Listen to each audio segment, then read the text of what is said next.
सत्य भिडू, सत्यासाठी निर्भीड आवाज. मोहोळ तालुक्यातून एक अत्यंत दुर्दैवी बातमी समोर आली आहे. शेतातील पाण्याची विद्युत मोटार सुरू करत असताना एका 32 वर्षीय शेतकऱ्याचा विजेचा धक्का लागून मृत्यू झाला.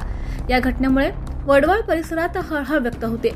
मोहोळ तालुक्यातील वडवळ येथे राहणारे सोमनाथ कांतीलाल मोरे, वय वर्ष 32, हे शेती करून आपल्या कुटुंबाचा उदरनिर्वाह करत होते. मंगळवारी सायंकाळी सुमारे 7 वाजण्याच्या दरम्यान ते शेतातील विहिरीवरील पाण्याची विद्युत मोटार सुरू करण्यासाठी गेले होते. मात्र बराच वेळ उलटूनही ते घरी न परतल्यानं त्यांच्या पत्नी काजल मोरे त्यांचा शोध घेण्यासाठी म्हणून शेतात गेला. त्यावेळी मोटारच्या विद्युत नियंत्रण पेटीजवळ सोमनाथ मोरे बेशुद्ध अवस्थेत पडलेले त्यांना आढळलं. घटनेची माहिती मिळताच कुटुंबीय आणि ग्रामस्थांनी त्यांना तातडीनं मोहोळ ग्रामीण रुग्णालयात दाखल केलं. मात्र वैद्यकीय अधिकाऱ्यांनी तपासणीनंतर त्यांना मृत घोषित केलं.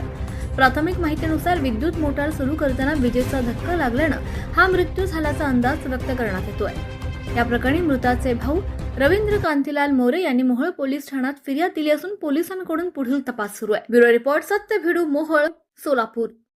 सत्याला साथ द्यायची असेल तर आत्ताच सत्य भिडू चॅनलला सबस्क्राईब करा. बेल आयकॉन दाबा आणि प्रत्येक निर्भीड, ताजी व विश्वासार्ह बातमी सर्वात आधी मिळवा. सत्य भिडू, सत्यासाठी निर्भीड आवाज.